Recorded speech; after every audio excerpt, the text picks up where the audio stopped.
मेरा नाम वैभव है। मैं एक मामूली सा टीचर था जो कुछ पैसे कमाकर अपना गुजारा कर लिया करता था। जिस स्कूल में मैं टीचिंग करता था वो स्कूल कोई ज़्यादा ख़ास तो नहीं था और ना ही ज़्यादा फेमस स्कूल था।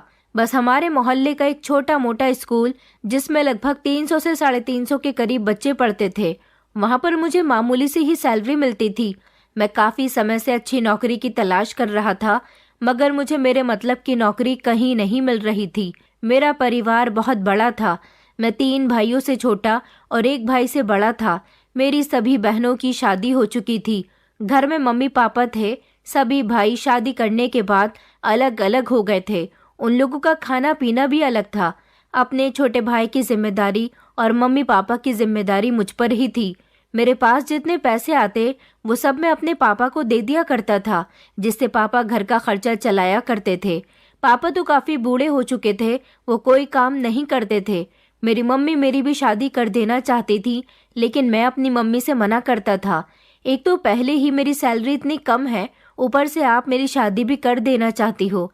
मम्मी कहती थी कि जब इंसान पर जिम्मेदारियां पड़ती हैं तो वो सब कुछ कर लेता है, और मैं तुम्हारे लिए ऐसे घर की लड़की लेकर आऊंगी जो तुम्हारी कम सैलरी में भी गुजारा कर लेगी। मेरी मम्मी ने मेरे लिए लड़कियां तलाश करनी शुरू कर दी थी और फिर फाइनली उन्हें एक लड़की पसंद आ गई थी।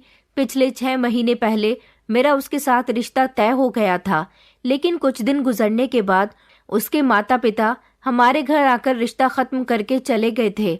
उनका कहना था कि हम ये रिश्ता खत्म करते हैं, ये शादी नहीं हो सकती।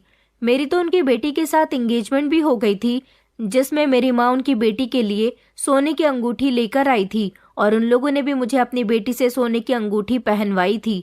मेरी माँ और लड़की की माँ में लड़ाई हो गई थी। मेरी माँ ने उनको उनकी दी हुई अंगूठी निकाल कर दे दी और उनसे भी वो अंगूठी ले ली थी जो मैंने अपनी होने वाली पत्नी के हाथ में सगाई के समय पहनाई थी। मेरे होने वाले सास ससुर ने रिश्ता खत्म कर दिया था। रिश्ता खत्म करने की क्या वजह थी ये हमें समझ नहीं आई थी।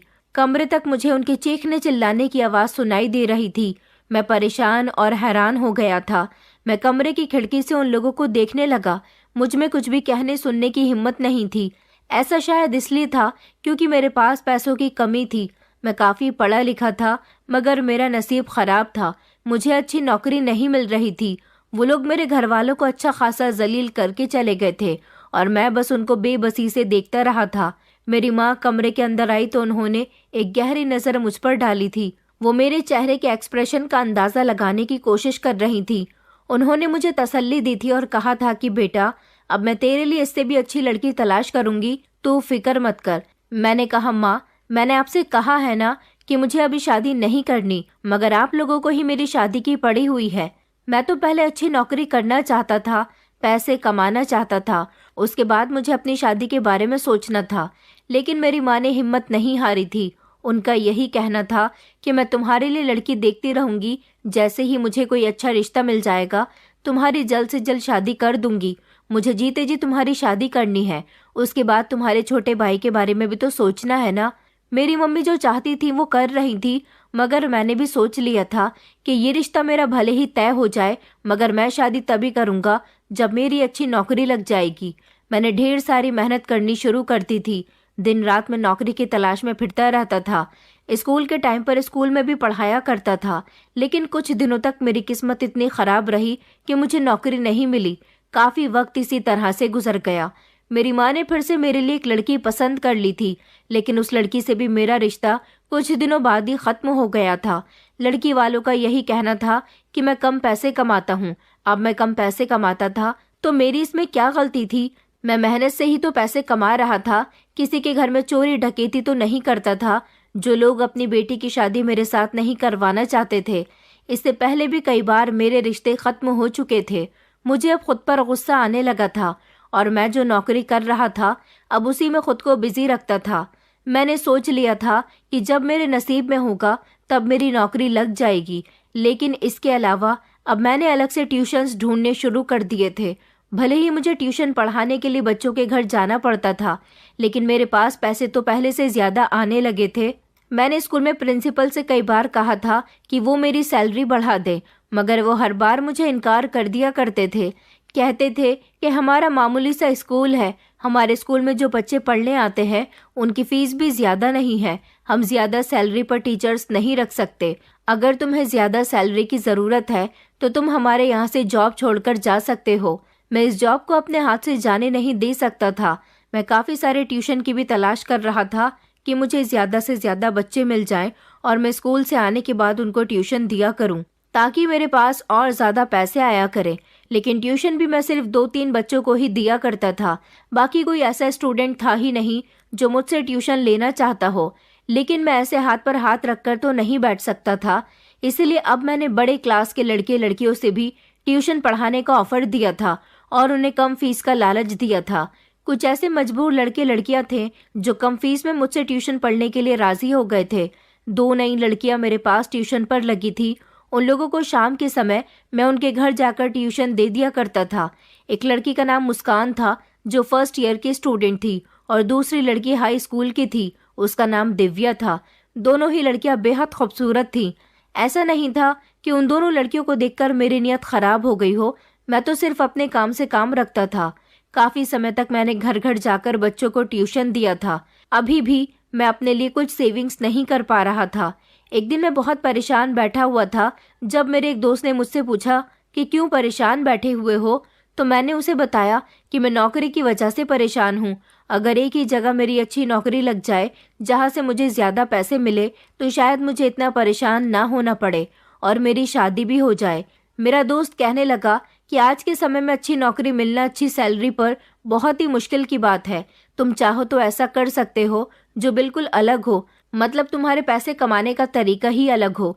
जरूरी नहीं कि तुम टीचर हो तो टीचिंग के तरीके से ही पैसे कमा सकते हो। ऐसा भी तो हो सकता है कि तुम किसी और तरीके से पैसे कमा लो। मैंने कहा, तुम्हारा क्या मतलब है? मेरा दोस्त कहने लगा कि देखो, मैं तुम्हें बहुत अच्छी तरह से जानता हूँ।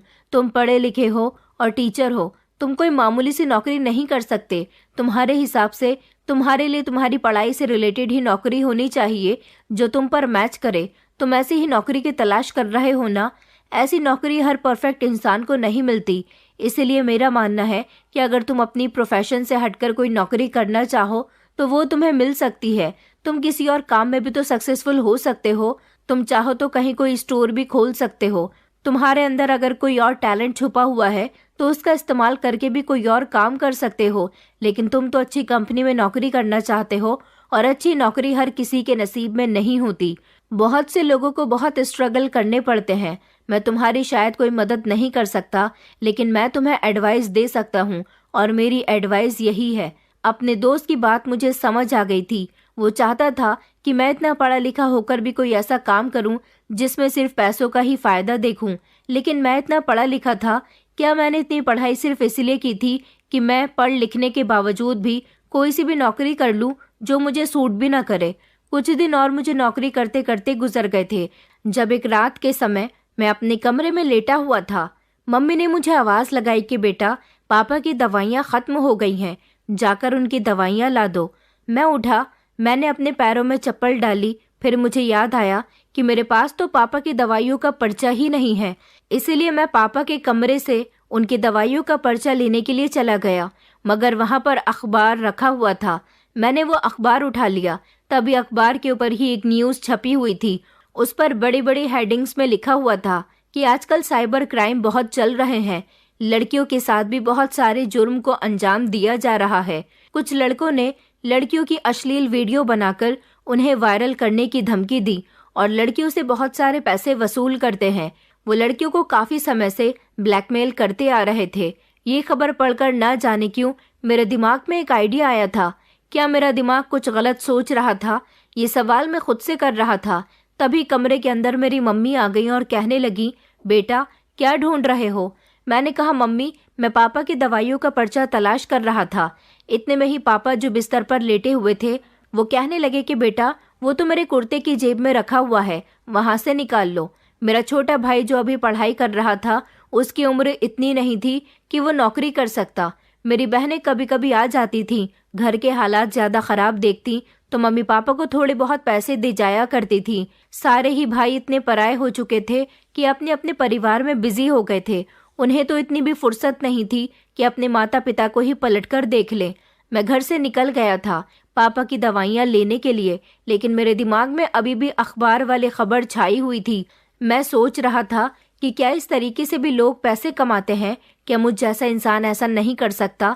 ना जाने क्यों मेरे दिमाग पर शैतान हावी होने लगा था। मैंने इस बात को अपने दिमाग से निकालने की बहुत कोशिश की।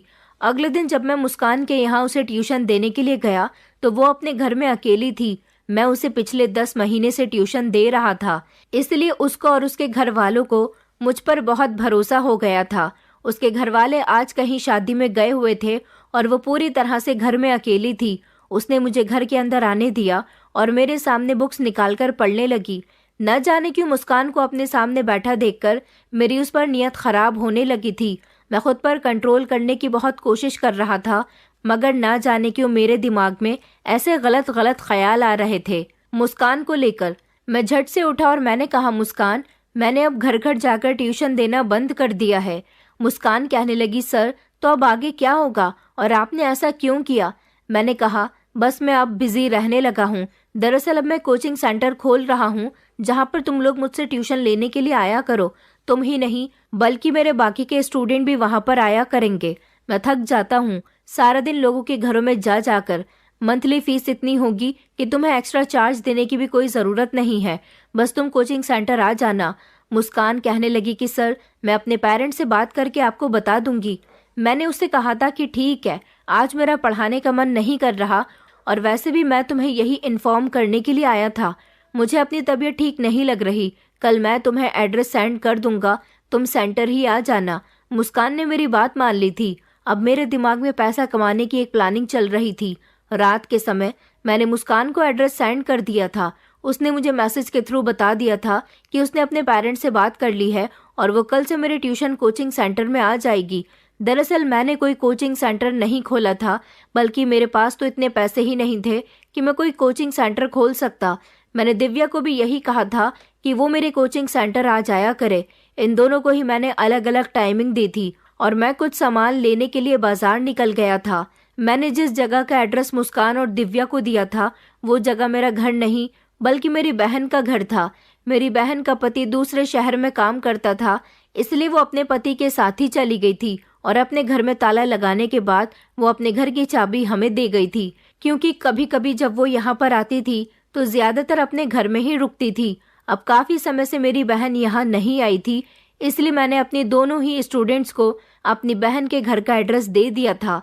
मैंने कमरे में कैमरे की फिटिंग भी कर दी थी। जैसे ही 4 बजे तो मुस्कान के आने का टाइम हो गया था। मुस्कान और दिव्या खाते पीते घर की थी, इसलिए मैंने उन दोनों को अपना शिकार बना लिया था। ठीक 4:10 पर मुस्कान आ गई थी। मुस्कान को मैंने घर के अंदर लिया और दरवाजा अच्छी तरह से बंद कर दिया था। मुस्कान घर के अंदर जाकर चारों तरफ देखने लगी। मैंने कहा, क्या हुआ है बेटा? तो वो कहने लगी कि सर, ऐसा लग रहा है जैसे अभी कोई नहीं आया। मैंने कहा कि हाँ, आज कोचिंग का पहला दिन है, इसलिए सब लोग देर से आएंगे। वो कहने लगी, सर, ये तो कोई घर है, देखने में कोचिंग सेंटर नहीं लगता। मैंने कहा, ये घर मैंने रेंट पर लिया है और तुम इतने सवाल जवाब क्यों कर रही हो? यहाँ पर मेरी फैमिली भी रहती है, लेकिन सब लोग आज कहीं गए हुए हैं। चलो तुम मेरे साथ कमरे में चलो, हम लोग पढ़ाई स्टार्ट करते हैं। वो बेचारी काफी बेफिक्र थी। मैं जब उसे कमरे के अंदर लेकर आया तो मैंने कमरे का दरवाजा भी बंद कर लिया। वो बैग बेड पर रखकर घबराने लगी। मैंने कहा, क्या हुआ? तुम इतना घबरा क्यों रही हो? तो वो कहने लगी कि सर, यहाँ तो कोई भी नहीं है और आपने कमरे का दरवाजा बंद क्यों किया? मैंने कहा, तुम्हें घबराने की जरूरत नहीं है। मैं चलता हुआ उसके करीब गया और उसके कंधों को मैंने अपने हाथों से पकड़ लिया। उसने मुझे झटका और कहने लगी कि सर, जब सारे स्टूडेंट्स आ जाएंगे मैं भी तभी आ जाऊंगी। मैंने कहा, अरे अरे, मगर तुम्हारी पढ़ाई तो ज्यादा स्पेशल होगी, तुम्हें मैं बाकियों के साथ थोड़ी पढ़ाऊंगा, तुम्हें तो मैं अकेले में ट्यूशन देना चाहता हूँ। वो घबराने लगी और उसकी आंखों में आंसू आ गए थे। इससे पहले वो चीखती चिल्लाती, मैंने उसे प्यार से हैंडल किया। मैंने कहा, तुम तो ऐसे घबरा रही हो जैसे मुझसे पहली बार मिल रही हो। अरे मैं तुम्हारा सर हूँ, तुम्हारे साथ कुछ गलत नहीं करूँगा। तुम्हारे चेहरे पर तो पसीना आ रहा है, ऐसा लग रहा है कि तुम्हें गर्मी लग रही है। मैंने फैन ऑन कर दिया था और उससे कहा कि तुम यहाँ बैठो। मैंने गिलास में पानी लिया और अपनी जेब से नशे की दवाई निकालकर उस पानी में डाल दी। इतनी देर में मुस्कान कमरे को चारों तरफ से देख रही थी। मैंने उसे पानी पीने के लिए दिया तो वो उसे पीने से इनकार कर रही थी, मगर मैं उसके करीब गया और उसे तसल्ली दी कि तुम्हें घबराने की ज़रूरत नहीं है, मैं अभी दरवाज़ा खोल देता हूँ। अच्छा तुम पानी पियो। मैं दरवाज़ा खोलने के लिए जा रहा हूँ। गर्मी बहुत हो रही है। मैं तो बस तुम्हारे साथ प्रैंक कर रहा था। मेरी बात पर वो हंसने लगी और कहने लगी कि सर, आपने तो मुझे डरा ही दिया था। उसने जल्दी से मेरे हाथ से गिलास लिया और पानी पीने लगी। मैं दरवाजे की तरफ बढ़ा और धीरे धीरे दरवाज़ा खोलने लगा। दरवाज़ा खोलने के बाद मैं जब उसके पास जाकर बैठा और मैंने उससे कहा कि अच्छा, अपने बैग से बुक्स निकालो। वो बैग खोलकर बुक्स निकाल ही रही थी, अचानक उसको चक्कर आने लगे, क्योंकि वो पानी पी चुकी थी और ग्लास उसने साइड टेबल पर रख दिया था। अब उसे इतनी तेज चक्कर आ रहे थे कि उसे सब कुछ धुंधला धुंधला दिखाई दे रहा था, मगर मैंने उसे संभालने की कोशिश नहीं की। मैं उठा और मैंने दोबारा से कमरे का दरवाज़ा बंद कर दिया। वो धीरे धीरे बेहोश होने लगी। वो बार बार मुझे आवाज़ लगा रही थी कि सर, मुझे क्या हो रहा है, और फिर धीरे धीरे वो बिस्तर पर लेट गई। उसके बाद मैंने अपने चेहरे पर मास्क लगाया और फिर उस हैवानियत को अंजाम दिया जो एक दरिंदा करता है। मैंने इस कमरे में लगे कैमरे को ऑन कर दिया था और मुस्कान की इज्जत खराब कर दी। उसकी सारी वीडियो मेरे पास कैमरे में रिकॉर्ड हो चुकी थी, जिसमें कोई भी मुझे नहीं पहचान सकता था क्योंकि मेरा चेहरा छुपा हुआ था। लगभग 2 घंटे तक मुस्कान बेहोश रही थी। मैंने उसकी हालत बिल्कुल ऐसी कर दी थी जैसे कुछ हुआ ही नहीं है। मुस्कान जब होश में आई तो मैं खामोशी से घर से निकल गया था और थोड़ी दूरी पर जाकर खड़ा हो गया था ताकि मुस्कान वहां से खामोशी से जा सके। मुस्कान बुरी तरह से रो रही थी क्योंकि उसे एहसास हो चुका था कि उसके साथ ज़रूर कुछ गलत हुआ है, मगर वो अपना बैग उठाकर वहां से चली गई। मेरे पास मुस्कान का फ़ोन नंबर था। मैंने उसको कैमरे से बनी हुई वीडियो व्हाट्सएप पर सेंड कर दी और फिर उसे कॉल करके कहा कि तुम्हारे साथ ये जो कुछ भी हुआ है इसकी वीडियो मैं लीक कर सकता हूँ। वो बुरी तरह से रोने लगी और कहने लगी कि सर, आपने मेरे साथ बहुत गलत किया, मैं अपने घर वालों को बता दूंगी। मैंने कहा, अगर तुमने ऐसी गलती की तो तुम्हारे साथ अच्छा नहीं होगा, तुम्हारी वीडियो वायरल हो जाएगी, उससे तुम्हारी बहुत बदनामी होगी। वो कहने लगी कि सर प्लीज़ ये वीडियो डिलीट कर दीजिए, इस तरह तो मेरी बहुत बेइज्जती होगी और मेरे घर वाले भी किसी को मुंह दिखाने लायक नहीं रहेंगे। मैंने कहा तो बचा लो अपनी इज्जत और अपने घर वालों की इज्जत को भी। मैं किसी को ये वीडियो नहीं दिखाऊंगा, मगर शर्त ये है कि तुम्हें मुझे कुछ भी करके 2 लाख रुपए का इंतजाम करके देना होगा। मेरी बात सुनकर वो दंग रह गई थी। उसने कहा, सर ये आप क्या कह रहे हैं, मैं इतने पैसों का इंतजाम कहाँ से करूंगी। वो कहने लगी कि सर, आपने मेरे साथ ये बिल्कुल भी ठीक नहीं किया, मगर मैंने तो उसे पैसे लाने पर मजबूर कर दिया था और कहा कि अगर तुमने मेरी बात नहीं मानी तो अच्छा नहीं होगा, तुम्हारी वीडियो वायरल हो जाएगी। मैंने उसे 2 दिन का टाइम दिया था। वो बहुत रो रही थी। कुछ वक्त गुजरा तो मैं दिव्या का इंतजार करने लगा।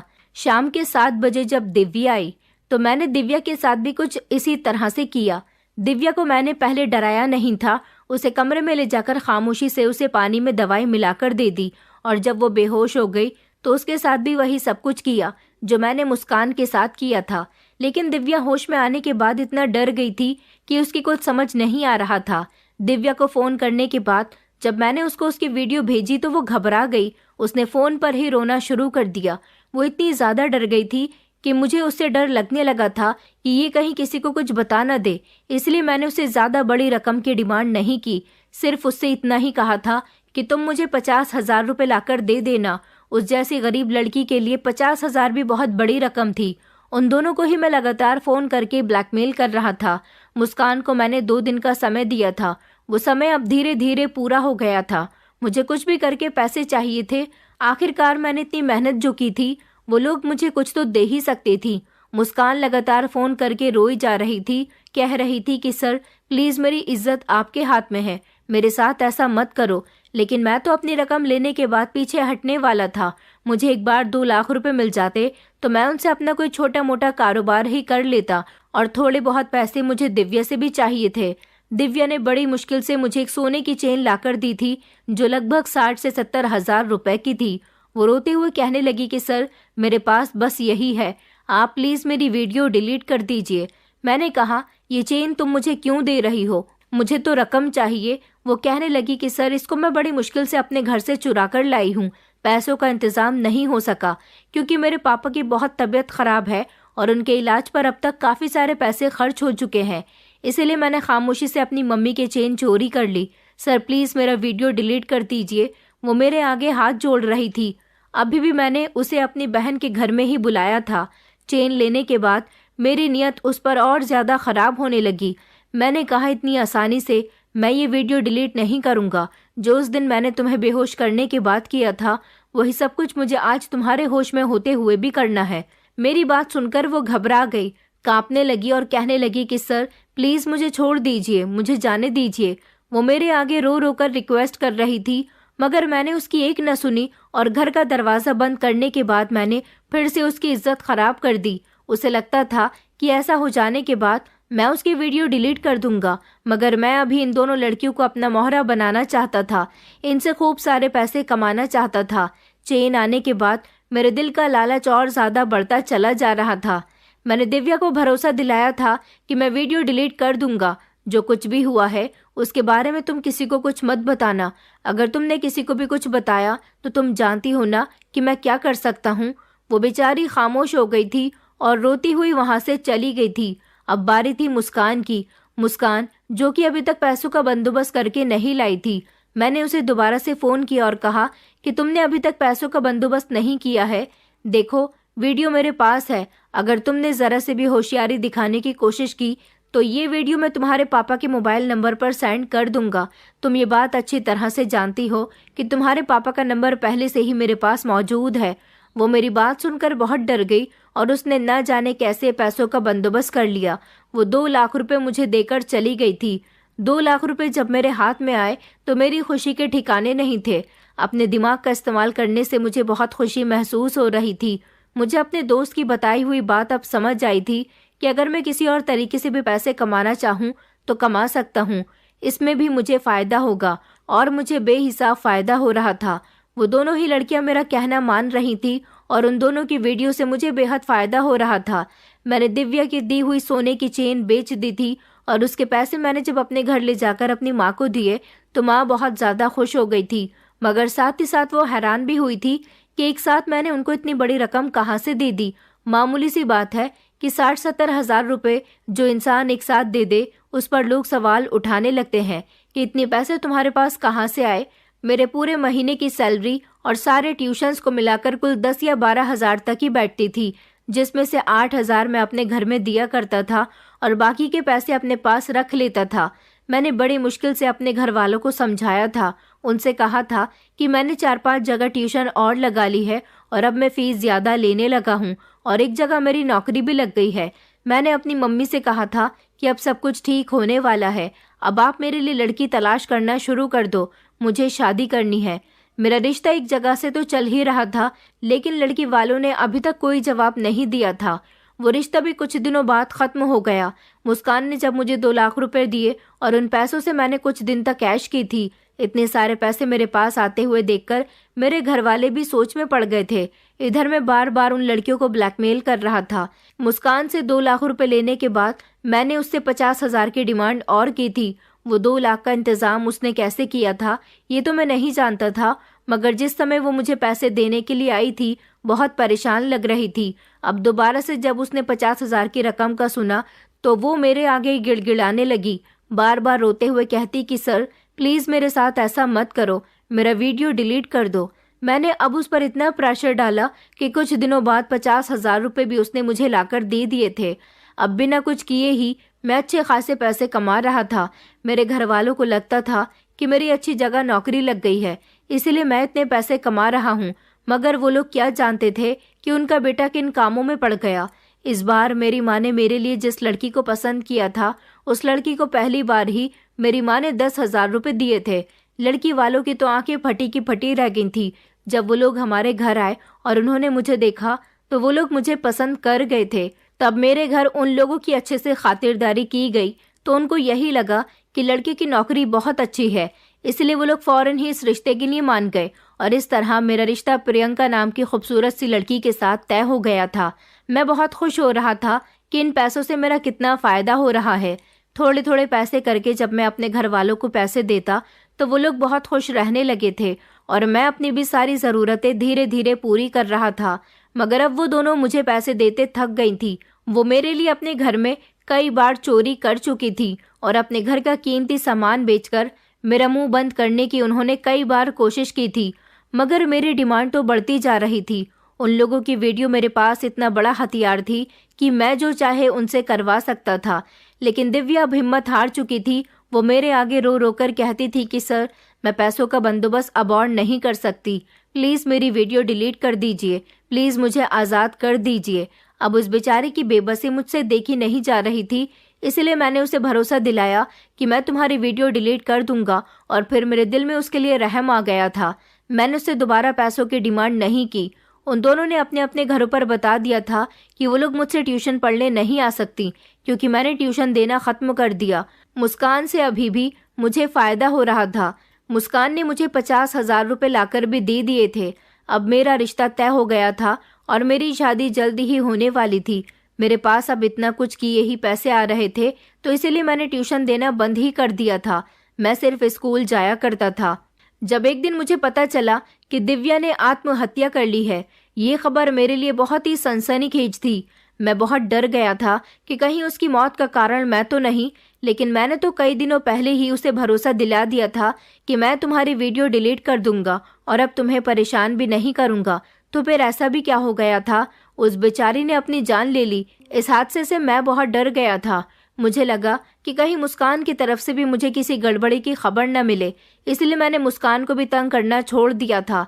इन दोनों लड़कियों से अभी तक मैं काफ़ी सारे पैसे कमा चुका था। इस बीच मेरे साथ ये अच्छा हुआ था कि मेरी नौकरी भी लग गई थी और वहाँ पर मुझे अच्छी खासी सैलरी पर नौकरी मिली थी। मैं बहुत खुश हो रहा था। ये मेरी किस्मत का मुझ पर मेहरबान होना था या फिर मेरी बर्बादियों की शुरुआत थी, ये तो मैं नहीं जानता था। लेकिन मेरी ज़िंदगी में जिस तरह से खुशियाँ आ रही थी, मैं यही समझता था कि ऊपर वाला मुझ पर मेहरबान है। मेरी शादी भी हो गई और जिस लड़की के साथ मेरी शादी हुई उसके साथ मैं बहुत खुश था क्योंकि वो बेहद सुंदर थी। मेरी नौकरी लग गई और शादी भी हो गई। लगभग 3-4 लाख रुपए के करीब मैं उन दोनों से अब तक कमा चुका था। दिव्या तो इस दुनिया से चली ही गई थी, लेकिन मुस्कान का भी मैंने पीछा छोड़ दिया था और उन दोनों की वीडियो भी मैंने अपने कैमरे से डिलीट कर दी थी। ये राज राज ही रहा था, कभी खुल नहीं सका था कि मैंने उन दोनों से किस तरह से पैसे कमाए थे। वक्त इसी तरह से गुजरता जा रहा था। मेरी पत्नी बहुत अच्छी थी। वो मेरी ज़िंदगी में शामिल हुई तो खुशियाँ ही खुशियाँ आ गई थी। मेरी नौकरी भी बहुत अच्छी चल रही थी। घर वाले भी बहुत खुश थे। कुछ वक्त गुजरने के बाद छोटा भाई भी नौकरी से लग गया था। मैं अपनी खुशहाल ज़िंदगी में ये भूल चुका था कि मैंने पहले क्या कर्म किए हैं। मेरी पत्नी भी बहुत अच्छी थी। मेरे परिवार के साथ वो खुशी खुशी गुजारा कर रही थी। सबका बहुत ख्याल रखती थी। मुझसे भी बहुत प्यार करती थी। मैं बहुत भाग्यशाली था जिसे ऐसी लड़की मिली थी जिससे शादी करके मेरी ज़िंदगी में खुशियाँ ही खुशियाँ आ गई थी। सब कुछ बिल्कुल ठीक चल रहा था। अब मेरी शादी को 1.5 साल हो गया था। अब मेरी ज़िंदगी में किसी चीज़ की कोई कमी नहीं थी। ऐसा लगता था जैसे मेरी किस्मत पूरी तरह से बदल कर रह गई है। इतनी अच्छी कंपनी में नौकरी करने से मेरे दिन भी बदल गए थे। घर में किसी तरह की कोई परेशानी नहीं थी। घर वाले भी बहुत खुश थे। फिर एक दिन ऐसा आया जिसने मेरी पूरी ज़िंदगी को पलटकर ही रख दिया था। वो दिन था 27 नवंबर का दिन, जब मैं रोज़ की तरह अपने ऑफिस जाने के लिए घर से निकला था। मेरी पत्नी मेरे पीछे पीछे मेरा टिफ़िन बॉक्स लेकर आई थी। माँ ने मुझे आशीर्वाद दिया था और पिताजी से मैं कहकर गया था कि आप अपनी दवाइयाँ टाइम से लीजिएगा। मेरी पत्नी मुझसे कहने लगी कि मेरा आज अपने मायके जाने का मन कर रहा है। मैंने भी उसे खुशी खुशी कह दिया कि तुमसे मैंने कितनी बार कहा है कि तुम मुझसे परमिशन मत लिया करो, तुम्हारा जहाँ दिल चाहे वहाँ जाया करो। मेरी इस बात पर मेरी पत्नी बहुत खुश हुई थी।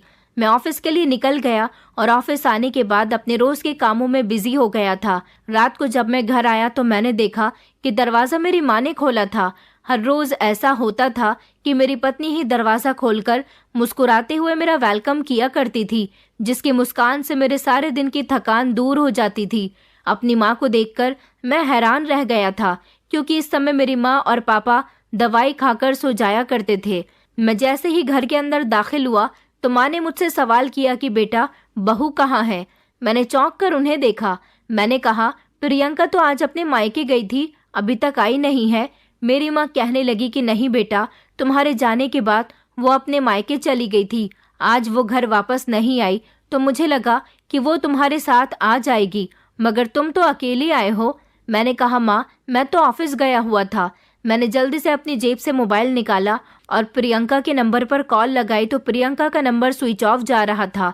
मैं घबरा गया। मैंने जल्दी से उसके पापा के नंबर पर फ़ोन लगाया और उनसे मालूम किया कि प्रियंका अभी तक घर क्यों नहीं आई। मेरे इस सवाल पर वो हैरान हो गए और कहने लगे कि प्रियंका तो आज यहाँ आई ही नहीं है। बेटा, तुम्हें कोई गलत फहमी हुई है। मैंने कहा कि नहीं नहीं, उसने सुबह मुझसे आपके घर जाने की परमिशन ली थी और माँ बता रही है कि दोपहर के 2 बजे तक वो घर से निकल गई थी। वो कहने लगी कि बेटा, वो यहाँ पर नहीं आई। मैंने कहा, तो फिर वो कहाँ गई? वो कहने लगे कि हमें नहीं पता। इस बात का ध्यान तो तुम्हें रखना चाहिए था। मैंने उनकी ये बात सुनकर फ़ोन बंद कर दिया और अपनी गाड़ी लेकर प्रियंका को तलाश करने के लिए चला गया। मैंने प्रियंका के सारे रिश्तेदारों के यहाँ उसे तलाश कर लिया। उसके जिन दोस्तों को मैं जानता था वहाँ भी उसे तलाश कर लिया, मगर प्रियंका का कुछ पता ही नहीं चला। उधर मेरे पापा भी उसे आस पड़ोस में ढूंढ रहे थे। सारी रात मुझे परेशान होते हुए और प्रियंका को ढूंढते हुए गुजर गई थी।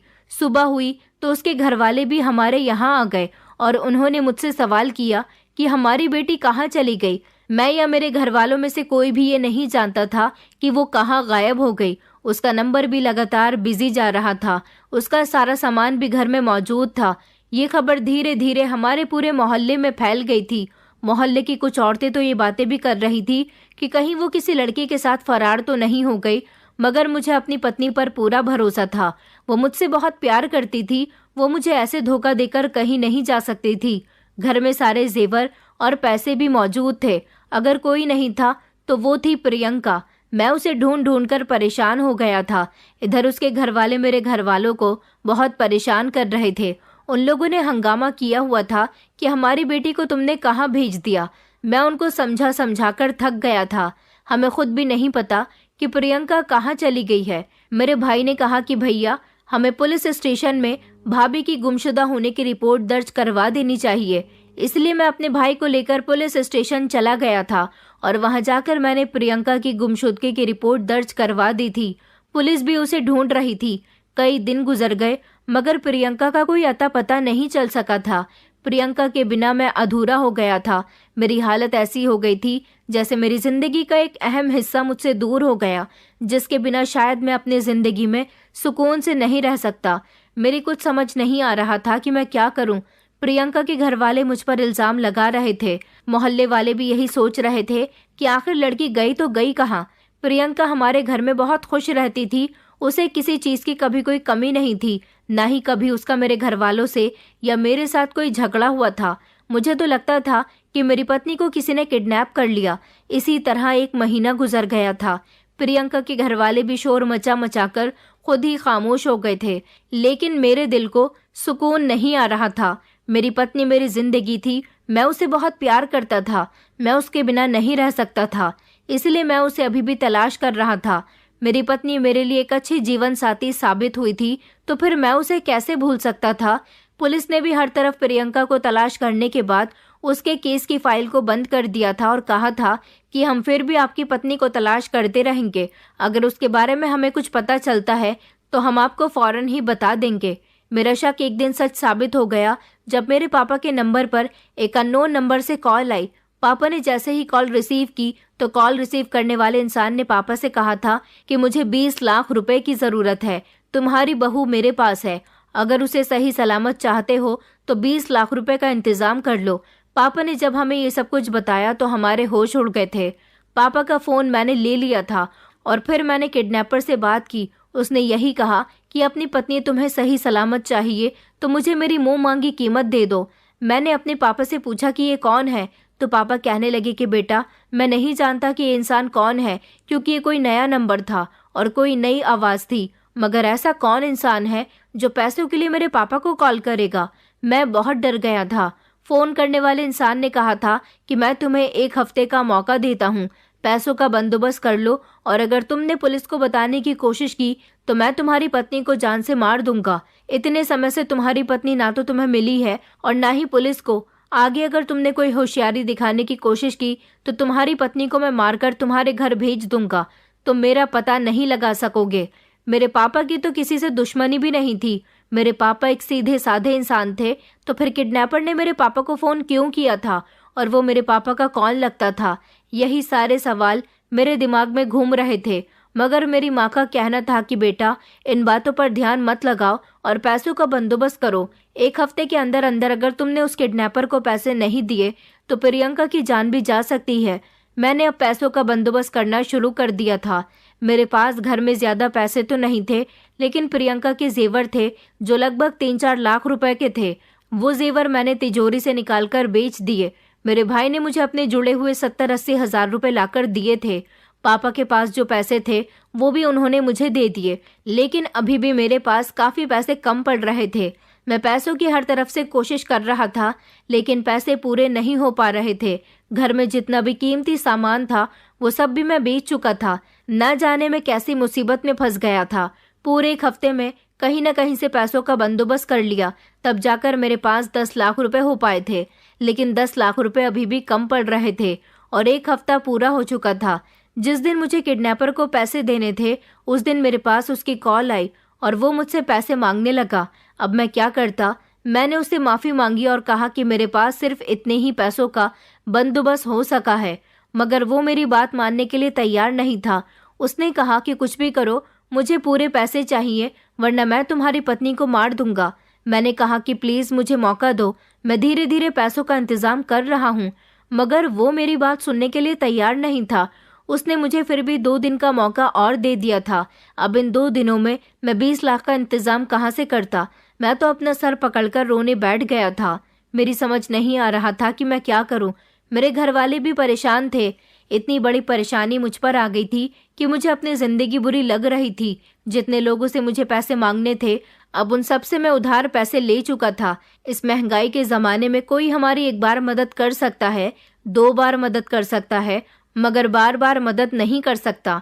और फिर इतनी बड़ी रकम अगर मैं किसी से उधार ले भी लूं तो उसे मुझे वापस भी तो देनी है। पहले ही मुझ पर 5 लाख का उधार हो चुका था। मैं अपने कमरे की तलाशी लेने लगा कि मुझे कोई ऐसी कीमती सामान मिल जाए जिसे मैं बेचकर कुछ और पैसों का बंदोबस्त कर सकूं। लेकिन मेरे हाथ कुछ कीमती ना लग सका, क्योंकि घर में जो कुछ भी था वो सब मैं बेच चुका था।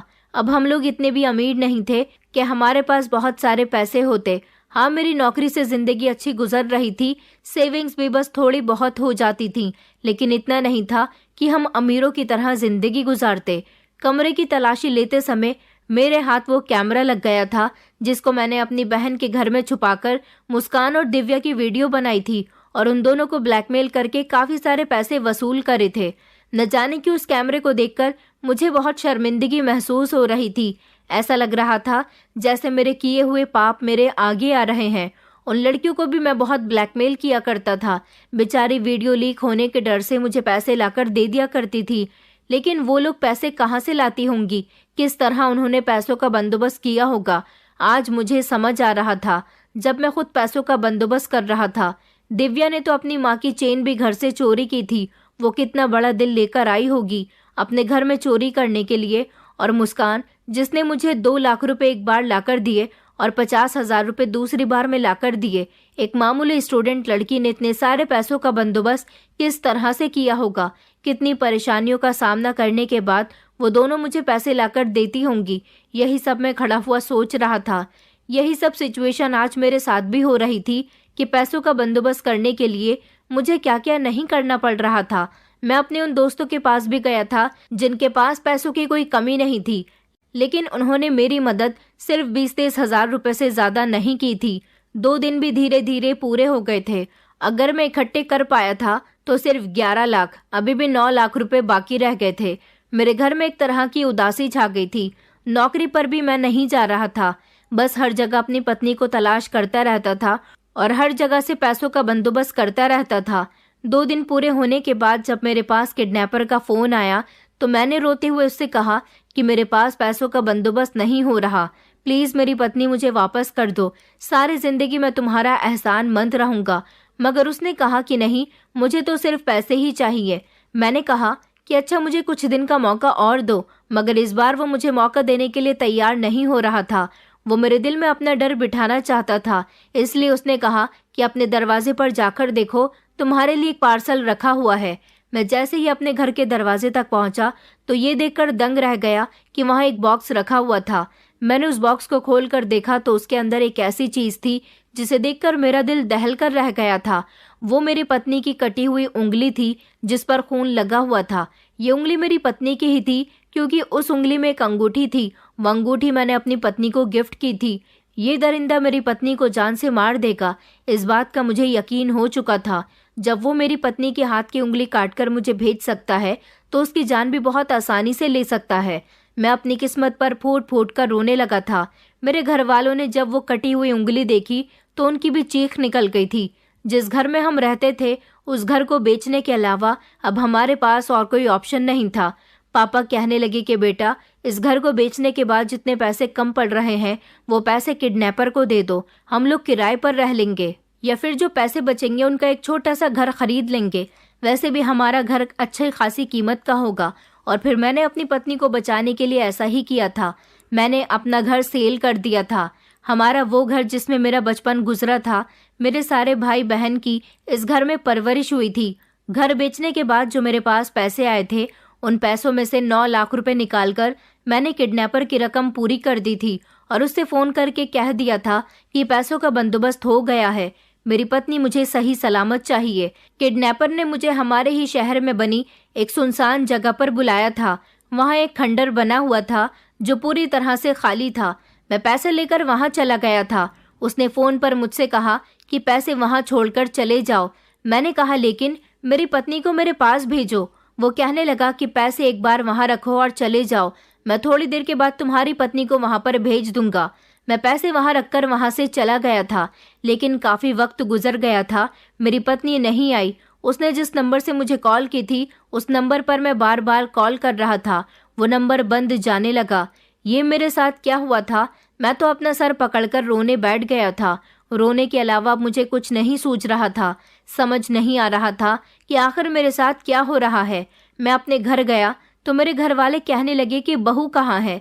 मैंने उन्हें शर्मिंदा होते हुए बताया कि वो मुझे अभी तक नहीं मिली। उन्होंने कहा तो तुम पैसे देकर आ गए। मैंने कहा किडनैपर ने मुझसे पैसे ले लिए, लेकिन प्रियंका को मुझे नहीं दिया और अब उसका फ़ोन नंबर भी नहीं लग रहा। मेरे पापा ने कहा कि अब हमें इस बारे में पुलिस को बता देना चाहिए। हमारे साथ बहुत गलत हुआ, किसी ने हमें बेवकूफ़ बनाया। मुझे मेरे पापा ज़बरदस्ती पुलिस स्टेशन ले गए और उन्होंने पुलिस को सारी बात बता दी थी। पुलिस वालों ने बेवकूफ़ मुझे ही बताया था। उन्होंने कहा कि जब इतनी बड़ी बात हो गई थी तो तुम्हें हमें बताना चाहिए था, लेकिन मैंने पुलिस से कहा था कि मैं कुछ नहीं बताना चाहता। मैं समझ गया था कि मेरे साथ ऐसा क्यों हो रहा है। मैंने उन दोनों लड़कियों को बहुत परेशान किया था। मेरे बुरे कर्म मेरे आगे आ रहे थे। पुलिस ने उस मोबाइल नंबर को ट्रेस करना शुरू कर दिया। मेरे पैसे तो चले ही गए थे, साथ साथ मेरी पत्नी भी चली गई थी। मैंने कितनी कोशिश कर ली थी अपनी पत्नी को बचाने की, मगर वो मुझे ना मिल सकी। मैं अपनी गलतियों का पश्चाताप करने के लिए मुस्कान के घर चला गया था। मुस्कान के घर जाकर मुझे पता चला कि उसकी शादी होने जा रही है, मगर उसके घर वालों के पास कोई इंतजाम नहीं है। वो लोग मुझसे कहने लगे कि सर, हमने तो अपनी बेटी की शादी के लिए 3 लाख रुपए का इंतजाम करके रखा हुआ था, लेकिन एक दिन हमारे घर से 2 लाख रुपए चोरी हो गए और फिर कुछ समय के बाद 50,000 रुपए भी चोरी हो गए। हम गरीब लोग हैं, धीरे धीरे अपनी बेटी की शादी के लिए पैसे जोड़कर रख रहे थे। क्या करें, अब इसी तरह से अपनी बेटी को विदा कर रहे हैं। ये तो अच्छा हुआ कि जिस जगह हमारी बेटी जा रही है वो लोग बहुत अच्छे हैं। मुझे खुशी हुई थी कि मुस्कान की शादी अच्छे घर में हो रही थी, मगर उसके घर वाले बहुत निराश थे। उनके निराश होने की वजह मैं था। मैंने उनसे कहा कि मैं आपकी बेटी से एक बार मिलना चाहता हूँ। आखिरकार मैं उसका टीचर रहा हूँ, एक बार उससे बात करना चाहता हूँ। उन्होंने मुझे अपनी बेटी से मिलने की परमिशन दे दी थी। जब मैं मुस्कान से मिलने के लिए गया तो वो मुझे देखकर रोने लगी और बहुत डर गई। वो मुझसे घबरा रही थी, मगर मैंने उसे तसल्ली दिलाई और उससे कहा कि तुम्हें मुझसे डरने की ज़रूरत नहीं है। मैं तुमसे माफ़ी मांगने के लिए आया हूँ। मैं वो सब नहीं करूँगा जो पहले हो चुका है। मैंने उसे अपनी परेशानी के बारे में बताया तो वो कहने लगी कि सर, मैंने भी पैसों का बंदोबस्त बड़ी मुश्किल से किया था। अपने ही घर में मैंने चोरी की, एक बार नहीं बल्कि 2 बार चोरी की। घर के सभी लोगों पर पैसे चोरी करने का इल्जाम लग रहा था। मेरे घर वाले आपस में झगड़ रहे थे, मगर उन्हें कैसे पता चला कि उनकी बेटी ने ही घर में चोरी की है, और आपने जो मेरी इज्जत के साथ खेल खेला उसके लिए शायद मैं आपको कभी माफ नहीं करूंगी। वो वक्त मेरे लिए बहुत ही कड़ा था। मैंने तो अपनी पढ़ाई भी छोड़ दी, सिर्फ आपकी खातिर। मुझे डर लगने लगा कि दुनिया का हर मर्द आप जैसा होता है, जिनकी शक्ल तो शरीफ होती है मगर वो अंदर से भेड़िया होता है। मैंने रो रो कर मुस्कान से माफ़ी मांगी और उससे कहा कि मुझे माफ़ कर दो, शायद मेरी ज़िंदगी में आसानी आ जाए, शायद मेरे दिल को सुकून मिल जाए। मुश्किल से ही सही, मगर मुस्कान ने मुझे माफ़ कर दिया था। वो बहुत रो रही थी। मैं उसके घर से निकलकर आ गया था और अब मुझे दिव्या के घर जाना था। दिव्या तो इस दुनिया से जा चुकी थी, लेकिन मैं उसके घर वालों से मिलने गया था। उसके घर वालों से जब मेरी बातचीत हुई तो उसके पापा ने मुझे बताया कि हमारी बेटी के साथ ना जाने किस दरिंदे ने इतना गलत किया कि मैं उनकी बात सुनकर चौंक गया था। उन्होंने कहा, हमारी बेटी ने आत्महत्या नहीं की बल्कि उसका मर्डर हुआ था, और उसका मर्डर करने वाला इंसान कोई और नहीं बल्कि कोई मर्द था। मैंने कहा, ये आप क्या कह रहे हैं, किसने उसको मारा? उन्होंने कहा, जरूरी नहीं, कोई इंसान जब किसी हथियार से वार करे तभी इंसान मरता है। दुनिया में कुछ ऐसे इंसान भी होते हैं, जब वो एक इंसान के साथ इतना गलत करते हैं और उसे तोड़कर रख देते हैं तो उसे भी हत्या ही कहा जाता है। मेरी बेटी के साथ किसी दरिंदे ने उसकी इज्जत के साथ खेला। काफी समय से वो बहुत खामोश खामोश सी रहती थी। हम लोग कभी समझ नहीं पाए कि उसे क्या हुआ है। एक दिन घर में मेरी पत्नी की सोने की चेन चोरी हो गई और उसी दिन मेरी बेटी बीमार पड़ गई। उसके बाद फिर से मेरे कपड़ों से 20,000 रुपये चोरी हो गए। हमें पता चल गया था कि मेरी बेटी ने ये सब कुछ किया है, क्योंकि मेरी पत्नी ने उसे भी 20,000 रुपये चोरी करते हुए पकड़ लिया तो उससे ये भी पूछा कि चेन कहाँ गई थी। मेरी बेटी ने कबूल कर लिया कि चेन उसने ही चोरी की थी, मगर उसने क्यों चोरी की थी ये उसने मार खाने के बाद भी नहीं बताया। कुछ दिन गुजरे तो उसकी इतनी ज़्यादा तबीयत खराब हो गई, हम उसे डॉक्टर के पास लेकर चले गए। डॉक्टर ने हमें एक ऐसी सच्चाई बताई जिसे सुनकर हमारे होश उड़ गए थे कि दिव्या प्रेग्नेंट थी, और उसने किसके साथ मुंह काला किया था ये हम लोग समझ नहीं सके। हमने उसे टॉर्चर करना शुरू कर दिया ताकि वो हमें बता दे कि उसके साथ ये सब कुछ करने वाला कौन था, लेकिन उसने मरना बेहतर समझा और वो किसी को भी कुछ बताए बगैर ही पंखे से झूल गई और अपनी जान की बाजी हार गई।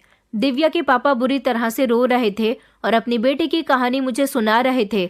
मैं तो ये सब कुछ सुनकर सुन रह गया था कि दिव्या के पेट में जो बच्चा था वो मेरा था। मेरी दरिंदगी ने उसे मौत की ऊंचाइयों तक पहुंचा दिया। मैं इतना शर्मिंदा हो चुका था कि मैंने दिव्या के पिता से नजरें नहीं मिलाई और मैं वहां से रोते हुए अपने घर वापस आ गया था। घर आकर मैं कमरे में बंद होने के बाद इतना रोया था कि मुझे अपना भी होश नहीं था। मैंने उन दोनों लड़कियों के साथ इतना गलत किया था कि शायद मैं खुद को माफ नहीं कर पाता। मैं भगवान के आगे बैठकर दिव्या को एक्सप्लेन करके रो रहा था और दिव्या से बार बार यही कह रहा था कि वो ऊपर चली गई है, वो मुझे माफ कर दे। मैं बहुत परेशानी में घिरा हुआ हूँ। मेरा घर भी मुझसे छिन चुका था। हम लोग किराए के घर में रह रहे थे। कई दिन इसी तरह से गुजर गए। अब मैंने अपनी पत्नी के वापस मिलने की उम्मीद छोड़ दी थी।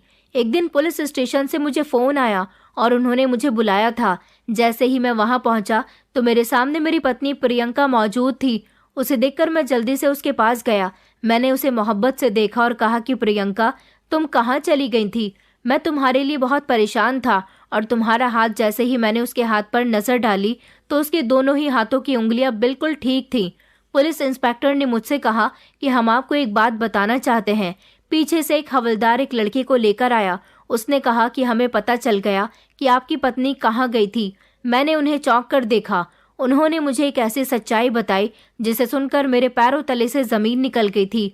उन्होंने कहा कि आपकी पत्नी को किसी ने किडनैप नहीं किया था, बल्कि वो खुद जानबूझकर ऐसा करवा रही थी, और जो उंगली आपकी पत्नी के नाम से आपको भेजी गई थी वो असली इंसान की उंगली नहीं है, बल्कि एक आर्टिफिशियल उंगली है, जिसे देखकर कोई भी अंदाजा लगा सकता है कि यह असली इंसान की कटी हुई उंगली है। ये लड़का सुधीर है, जो आपकी पत्नी का पुराना दोस्त और इसका आशिक है। दरअसल ये दोनों काफी समय से एक दूसरे से मोहब्बत करते थे। आपका दिया हुआ नंबर ट्रेस करने के बाद इन दोनों को पकड़ निकाला है। पुलिस ने जब मुझे सच्चाई बताई तो मेरे होश उड़ गए थे। मैं अपनी पत्नी की तरफ गया और मैंने उससे पूछा कि तुमने ऐसा क्यों किया? क्या ये लोग बिल्कुल सही कह रहे हैं? मेरी पत्नी ने अपनी नजरें झुका ली थीं। एक सीधी सादी और भोली भाली दिखने वाली लड़की मेरे साथ इतना बड़ा गेम खेल सकती थी? मैंने कहा, बताओ तुमने ऐसा क्यों किया? उसके साथ जो लड़का था उसके हाथ में हथकड़ियां थी। प्रियंका ने मुझे बताया कि मैं सुधीर से बहुत प्यार करती थी। सुधीर के घरेलू हालात ठीक नहीं थे। मेरे पापा मेरी शादी से नहीं करवा रहे थे। फिर तुम्हारे घर से रिश्ता आया और तुम्हारी मम्मी ने मुझे बहुत सारे पैसे दिए। मेरे घर वालों ने आइडिया लगा लिया कि ये रिश्ता बहुत अच्छा है, इसलिए उन लोगों को जिद लग गई कि वो मेरी शादी तुम्हारे साथ ही करवाएंगे। लेकिन मैं तुमसे शादी करने के बाद भी सुधीर के कांटेक्ट में रही। सुधीर ने और मैंने मिलकर एक प्लान बनाया और मैं खुद ही घर से गायब हो गई। सुधीर ने ही तुम्हें मेरी किडनैपिंग की कॉल की थी। मैं सुधीर के घर में छुपी हुई थी, जहां पर शायद मुझे कोई नहीं ढूंढता। जब तुमने पैसों का बंदोबस्त करके हमें दे दिया तो हम वो पैसे लेकर यहाँ से बहुत दूर जाकर अपनी दुनिया बसाना चाहते थे, लेकिन पुलिस ने हमें ढूंढ निकाला। हमसे गलती हो गई। जिस नंबर से सुधीर ने तुम्हें कॉल की थी, हम वो नंबर बंद करना भूल गए और इस तरह पुलिस ने हमें पकड़ लिया। मैंने प्रियंका को पकड़कर झंझोर डाला। मैंने कहा, मैंने तुम्हें ढूंढने के लिए क्या कुछ नहीं किया। मुझे तो यही लगता रहा कि तुम्हारी जान खतरे में है और तुम मुझे बेवकूफ़ बना रही थी। पुलिस ने मुझे पीछे किया। मुझे तो सुधीर पर भी बहुत गुस्सा आ रहा था। मैं उसे मारने के लिए जा रहा था जब पुलिस ने मुझे पकड़ लिया। पुलिस कहने लगी कि अब इन दोनों को हम अपने हिसाब से सजा देंगे। क्या ये दोनों ही सजा के हकदार थे? गलती इन दोनों की थी या मेरी भी थी? गलती मेरी भी थी कि मैंने अपना दिमाग चलाकर पैसे कमाए थे और ये लोग भी अपना दिमाग चलाकर पैसे कमाना चाहते थे। लालच सच में बुरी बला है और इस लालच के चलते हमें धोखा भी मिल सकता है, ये मैं नहीं जानता था। मुझे सुकून नहीं मिल रहा था। मेरी हालत पागलों जैसी हो गई थी।